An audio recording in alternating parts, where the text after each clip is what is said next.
You know Manchester United are terrible when you've got pretty much the happiest person on the planet going through an existential crisis.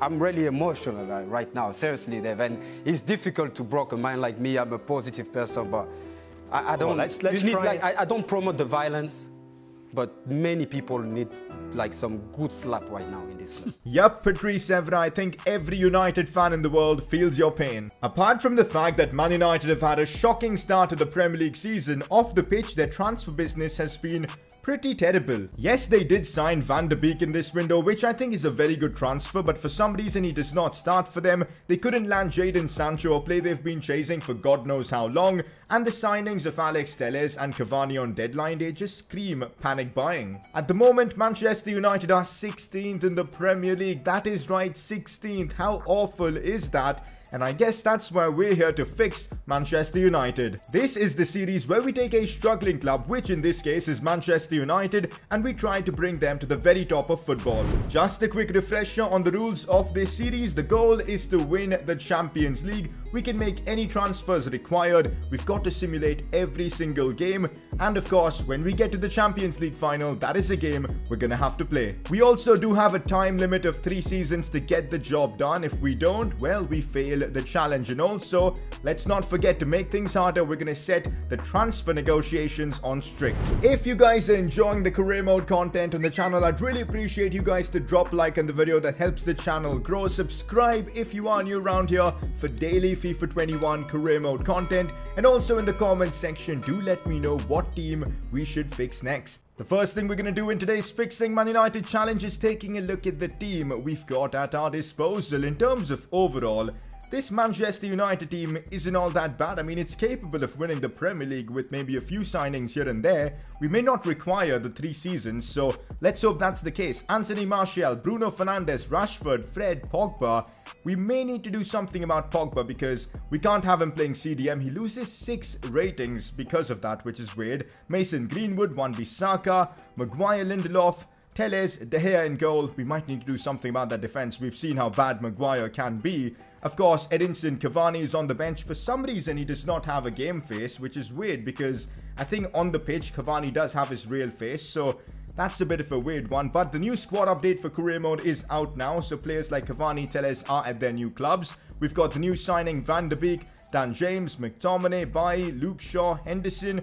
Good squad depth, but yeah, a lot of players we need to get rid of as well, like Matic, Lingard, Mata, Jones. Getting them off the wage bill is going to definitely help fix Man United. A budget of about 166 million is going to prove to be crucial because we've got the transfer difficulty set to strict, and that's going to make signing super expensive, so we've got to be smart about everything we do. Also, to spice things up, we're going to have certain challenges that we absolutely need to complete, otherwise we fail this fixing challenge. So these are the challenges we're going to try and complete. The first one being signing Jadon Sancho.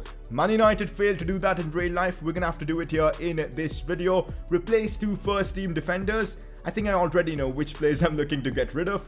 Have the best defense in the Premier League. That's going to be a tough one, conceding the least goals in a Premier League season. We'll see if we can do that in one of our seasons. Win 3 trophies. I think over the course of this rebuild or fixing challenge, it should be possible. I think all these objectives we can definitely complete, so I'm going to push to try and complete all of them. The strict transfer negotiation setting is no joke. I mean, look at the value of Jadon Sancho on this setting. 111 million, and anywhere between 145 and 207. That's what we're going to have to pay to bring him to Manchester United. We might have to break the bank on Sancho to bring him to United, which I guess is realistic. I'm going to start with 120 million for Sancho. This is a transfer I want to pull off as early as possible to get the objective done. Plus, he's 87 rated and he'll really improve our right flank. So 120 million, they want 169. We can barely afford that. And if we do go with this transfer, it's going to be difficult pulling off any other signings. So we're going to have to negotiate and get this deal down. So I'm going to counter with 140 million. This is going to be a difficult negotiation with Borussia Dortmund. They're not budging at all. 140 million, they want 169. This is mental right now. Let's counter with 150.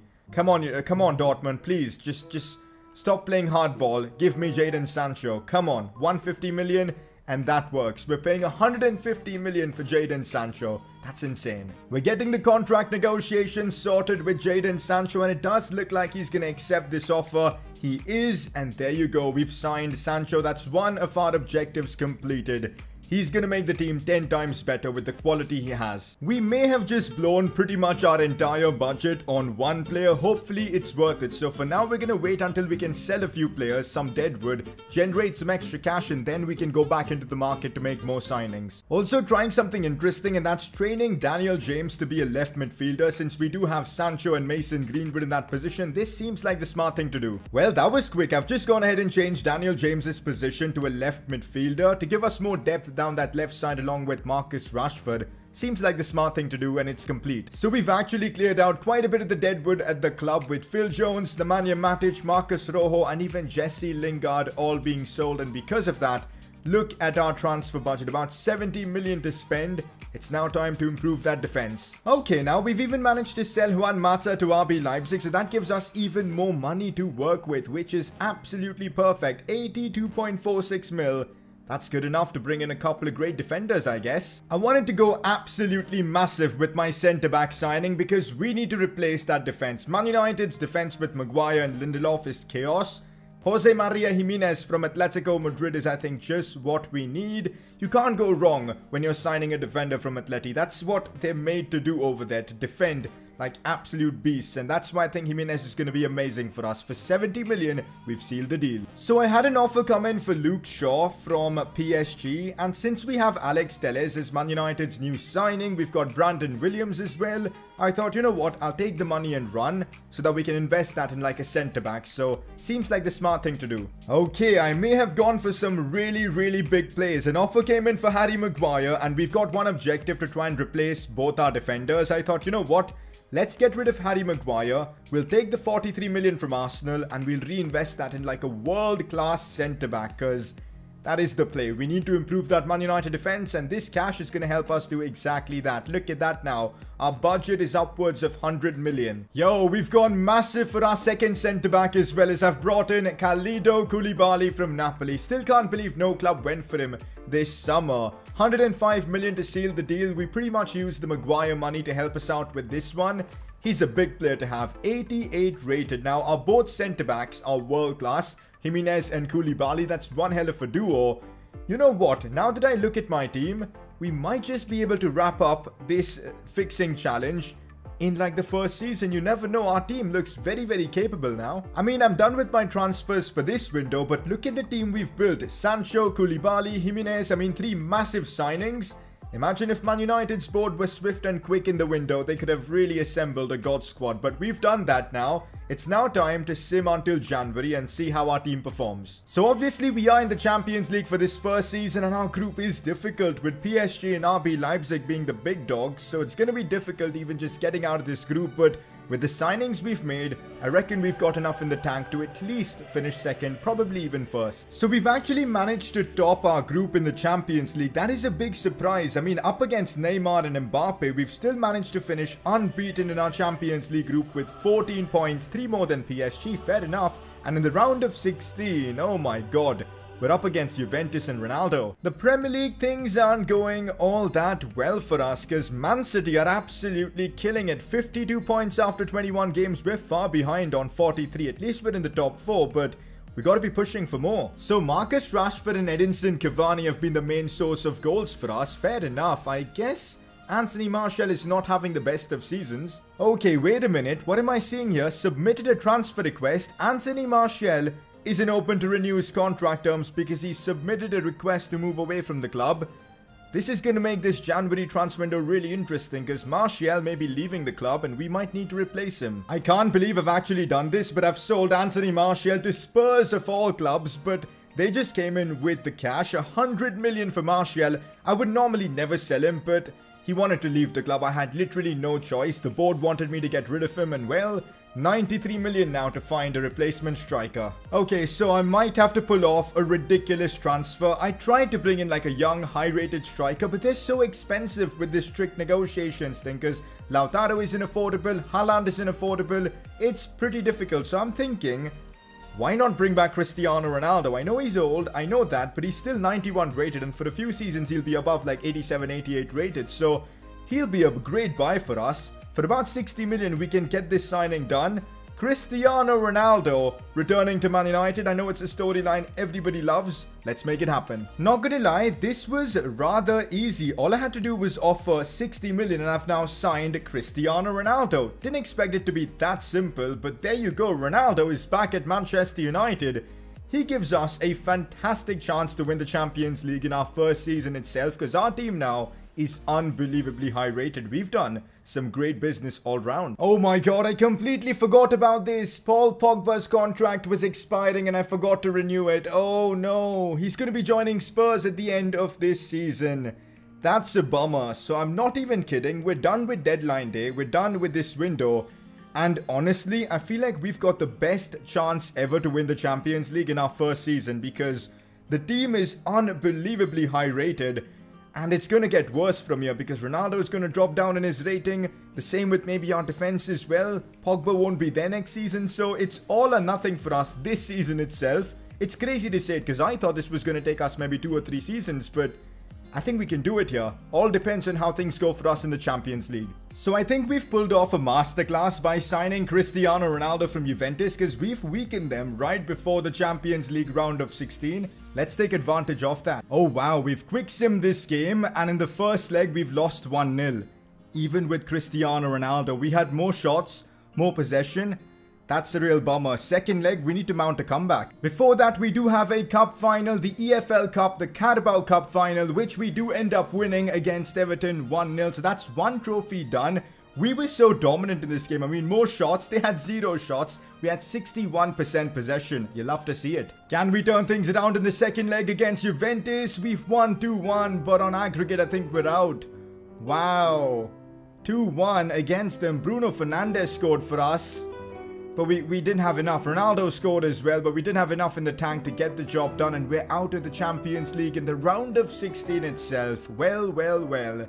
I guess we're going to have a season 2 with Man United here. So the Premier League season has come to a conclusion and we finish 6 points off Man City. Considering the huge gap we had with them after like halfway through the season, that's not a bad recovery. We were just 1 point off Liverpool. We are definitely making progress. And also, look at how high Wolves have finished in the Prem. 76 points, fair enough. They complete the top 4. We convincingly finish in the top 4 in the Premier League. Third in our first season with Man United. I'll take that. We got knocked out in the semi-finals of the FA Cup though, which is a real bummer. Arsenal knocked us out 2-1, but of course, we did end up winning at least 1 trophy this season in the Carabao Cup. Rashford was our top scorer in the Premier League this season with 21. Cavani came in with 15. Assist-wise, Rashford as well with 11. Bruno Fernandes coming in with 10. If you look at our top goal scorers this season, it was Marcus Rashford scoring 30 times this season. Cavani had a big season as well with 21 goals for us. Van der Beek coming in with 19. Ronaldo joined in January, still scored 13. Bruno Fernandes with 11 as well. Sancho coming in with 6. I guess we should expect him to do more, but 6, okay. Pogba with 6 as well, and so on. Assist-wise, Rashford with 16. Van der Beek and Bruno with 13. Sancho with 8. Pogba with 7. That's mad. So it's PSG who end up winning the Champions League this season, knocking out Barcelona in the process. And in the Europa League, it is Napoli who end up beating Roma in the finals. Not gonna lie, it's kind of been an underwhelming first season because I really thought we had the squad to win at least 1 major trophy, but it just wasn't to be. Looks like we're gonna have to build and build and build and improve this team even further next season. It's gonna be difficult with Ronaldo going down in his rating, Pogba leaving because of my fault, so the challenge is still gonna be there. So it's now time for season 2, and yup, we do have a few issues in the squad. Cavani's contract has expired and I didn't renew it. Pogba has now joined Spurs, which is a real bummer, and that means we've got a lot of improvements to make in season 2 with Man United. That attack looks ridiculous, but we do need a bit of depth up top. Great midfield, but we need that replacement for Pogba as well. At the back, I'm pretty happy with our backline. I mean, the overalls of our players are actually crazy right now. Although I am considering maybe getting a better keeper because De Gea is only 86 and I think we can definitely do better. It depends on what's available on the market. Again, improving squad depth is going to be key because I think that's where we're lacking. But yeah, I'm excited now for Season 2. This has to be the season where we win the Champions League. So far, we've completed 2 out of the 4 objectives. We didn't have the best defensive record last season, which was a shame. But we've won 1 trophy and I think we can definitely complete like 3 objectives. We'll see. Okay, now, what even is that for the transfer budget? Have they put an extra 0 by mistake or something? 330 million to work with. That makes life really easy for us because we can make some incredible transfers in this window. It's gonna be easy now. I mean, we're expected to now win the Champions League with that kind of a budget. Trust me guys, we ain't playing around here for Season 2. I mean, we're going in for some big transfers. Frenkie de Jong from Barcelona. That's who we've gone for. Reuniting him with Donny van de Beek. 145 million. I know it's big money, but if we're replacing Pogba, I need someone better. And de Jong at the moment, 88 rated with more potential to improve. He is the perfect player in that midfield to partner up with Van de Beek and Bruno. Okay, so I'm trying to negotiate with Luka Jovic and Real Madrid. And Zidane wants 26.2 million and Fred. And you know what? I'm okay with that. I'm okay to let Fred go. I'll probably then sign another midfielder. And that way we get our man Luka Jovic, who I do plan on using as backup to Cristiano Ronaldo. Maybe he can like reignite his career here at Man United. So for the first time on FIFA 21, I'm doing a player swap deal. This is a pretty neat feature. And with that, Luka Jovic has been signed to give us some extra depth up top. And also that means Fred is gone and we need to sign another midfielder for squad depth purposes. As I said, I wanted more depth in that midfield and that's why I've made the signing of the Spaniard Dani Olmo from RB Leipzig, 81 rated, young, gives us that extra squad depth that could prove to be vital. I felt like we needed another midfielder for squad depth and why not sign Houssem Aouar, who's been linked for the longest time to Premier League clubs. I thought this year Arsenal were going to sign him, but that didn't happen. So why not take advantage of that? We've signed him for 70 million from Olympique Lyon.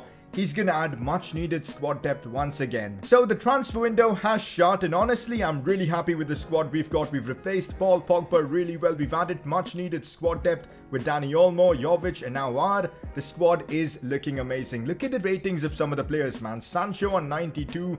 Van de Beek 87, de Jong 88, Bruno 89. Ronaldo's managed to hang on to a 91 rating, so big expectations for this season. We've got an interesting group in the Champions League this time around as we have Leverkusen, AC Milan and Moscow. Interesting. I think we should be topping this group, no problem. We've smashed it in the Champions League, lads, finishing top of the group, unbeaten as well. And look at this. We've got a rematch against Juventus in the Champions League. It just had to happen. Hopefully this time around, we can actually knock them out. It's good to know that we're top of the Premier League. I mean, what a season we're having. We've just lost 1 game, we've drawn once, and we're the second best defensive side in the league with 58 points on the board.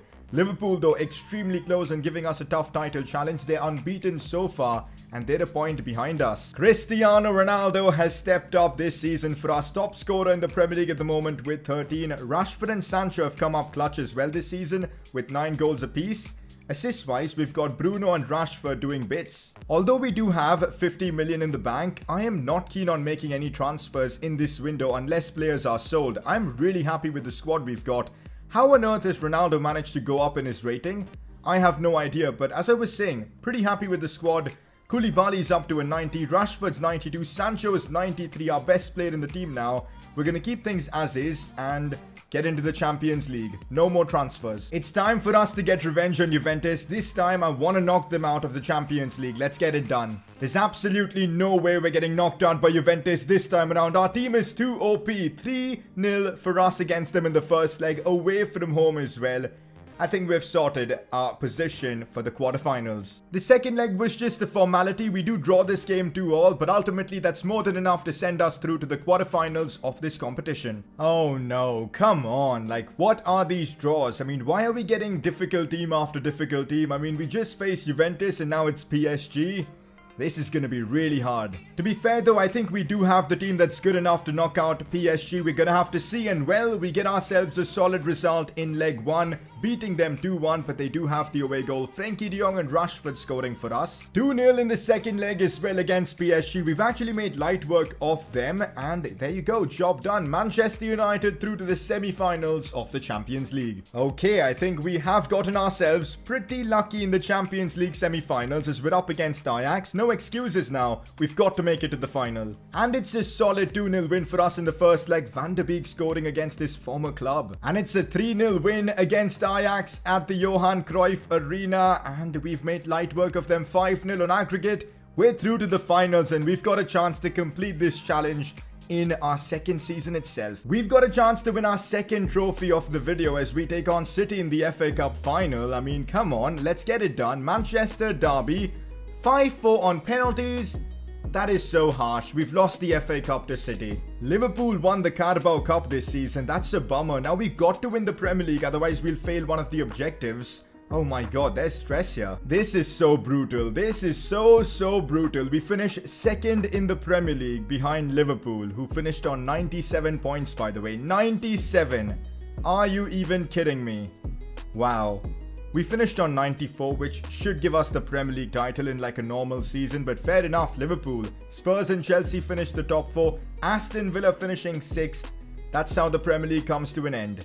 Mo Salah edges Cristiano Ronaldo for the Golden Boot by just 1 goal. I'm sure Ronaldo must be furious. Sancho scoring 15, Rashford scoring 14 for us. We've got Bruno getting 9 assists, Rashford with 7, and Sancho with 6. Looking at like the overall stats of our players, Cristiano Ronaldo has had a banging season, scoring 8 times in the Champions League and finishing on 36 for the season. Sancho with 23 goals and 10 assists, Rashford with 21. Bruno coming in with a big 14 goal contribution along with 21 assists. Van de Beek with 7, de Jong with 6, Aouar with 6, and so on. For now though, in terms of our challenges, we've only completed 2. We couldn't have the best defensive record in the Premier League in any of the seasons, and it doesn't look like we're going to win 3 trophies. Of course, if we do end up losing this Champions League final, we go again for another season, so we'll see then. But for now, we've completed a couple of objectives, and yeah, we failed a couple as well. As good as we've been this season, it's been a difficult one because we are trophyless at the moment. We've got to win this Champions League trophy no matter what, otherwise we're going again for another season. So we're gonna have to wrap this one up here. Champions League final, Manchester derby, as we take on City. Before we get into the final, just take a look at the ratings we've managed to achieve on this challenge video. I mean, Jimenez on 88, Koulibaly on 90, Wan-Bissaka 91, Sancho 95. Ronaldo has actually gone up, being what, 36 years old. Rashford 94, and even on the bench, players like Lindelof, Aouar, Olmo, Greenwood as well, all going up a fair bit. So yeah, player growth has been insane in like just a couple of seasons, and this is the team I'm going to be using in this final. We're playing City. Let's win the Champions League and end off this rebuild in style. There couldn't have been a more higher stakes Champions League final for us in this series because it's Man United versus Man City. I mean, a Manchester derby in the Champions League. This is epic. By the way, we are playing on legendary difficulty with competitor mode turned on. So you're going to see a lot of skills coming off the City players, which is going to frustrate me. Oh, we've won that. Sancho, 1v1, has to score this. How is the keeper saved that? Sancho. That's the easiest chance he'll ever get. 1v1 in a Champions League final against Edison. He has to score that. He has to score that. Come on. Going out wide for Bernardo Silva. That is an audacious pass, but couldn't pull it off perfectly. But De Bruyne does have that in his locker. City, though, have looked pretty average in this game. I mean, they've not really created anything, while we've had a proper good goal-scoring chance. Bruno. Now Marcus, this time he is onside. Rashford takes that into his stride brilliantly. Marcus, 1v1, has to score. That is just unbelievable from Marcus Rashford. What a finish. Runs straight down the camera. It is honestly fitting that it's Marcus Rashford who scores the opening goal in this Champions League final. He's the captain of this team, by the way, in the absence of Harry Maguire, who's now been sold. What a finish from Rashford. What a counter-attack from us. I think it was Bruno Fernandes who linked up really well with Rashford there. The pace was just undefendable. He's that high rated now. I think his pace stat is maxed out as well. 1-0 up against Man City. Man City desperately trying to get a goal before the halftime whistle. Now it is Gabriel Jesus. I don't want to overcommit and give away a penalty, so I've got to be careful in my challenges. Jose Maria Jimenez made that look easy. And now we could do the same thing and hit them on another counter-attack here with Marcus Rashford. That's literally been our game plan so far. Rashford on the ball here. Still Marcus Rashford, a few step overs, takes it wide. Can he put the ball back in for Ronaldo? He tried to do so, but Laporte deals with that well. Half time in the Champions League final. So far, so good. But as this is a final, anything can happen. We've got to keep going in the second half as well. Bruno now looking for Wan-Bissaka. Back inside for Bruno Fernandes. It is now Frenkie de Jong with space. Goes for goal. But de Jong isn't known for his shooting. So, yeah, that was off target. Oh my god. Bernardo Silva's broken through here. We cannot allow the cutback. We've allowed the cutback. But Koulibaly with a Champions League winning block. Unbelievable. It could have easily been 1-1 there, but we positioned Koulibaly perfectly and we survived because of it. Bernardo Silva on the ball. Oh my god, Bernardo has been ridiculously good and difficult to defend against. Koulibaly again with another big challenge. Honestly, in the second half, Koulibaly has saved us. It is now Ronaldo. Flicks it up once, flicks it up again. Still Cristiano shoots and almost scores there. Flicking up the ball is so OP this year. De Jong finding Bruno. What a pass for Cristiano. Ronaldo has to score this. Ronaldo skies it. From there, wasn't he offside? No, he was onside as well. Come on, that should have been 2-0. Van de Beek. Now it's Ronaldo again with the flick up. Trying something, it actually worked. Ronaldo shoots. Oh, Ronaldo has scored. Cristiano Ronaldo in the 83rd minute has scored in the Champions League final. Let's see what he's going to do for the celebration here. Oh, that's one of the classic Ronaldo celebrations, isn't it? We've made it 2-0, and I think that's that. I can't see Man City mounting a comeback now. How did Ronaldo turn the defender? They have no idea. Beats Edison in style, and Cristiano Ronaldo has got us to the Champions League trophy. Almost. Let's get it done. Bruno, now looking for Sancho. Man City have been opened up, and now it's a chance for us to continue the humiliation. Sancho scores 3-0 in the 89th minute. There is absolutely nothing City could do. They committed way too many players forward. We took advantage of that. Sancho gets on the score sheet. Our attacking trident of course, Rashford, Ronaldo and Sancho, all of them have scored here. And there you have it, full time. Manchester United are champions of Europe. We've done it, guys. We've beaten City. It was a failure in the first season where we only won the Carabao Cup and we got knocked out by Juve. But with a few signings, we've managed to overcome that, and well, we've won the Champions League. And in that process, we've fixed Manchester United. And we've done it in style. To beat City 3-0, to beat Pep Guardiola's City 3-0. Is some achievement. Now time to see Rashford lift the trophy as club captain. There you go, Champions League winners Man United, and with that we fixed the issues of the club. Let me know if you guys want to see this series more often with other teams. I'd greatly appreciate your support, so drop a like on this one, subscribe for more FIFA 21 career mode content, and well, I'll catch you all next time.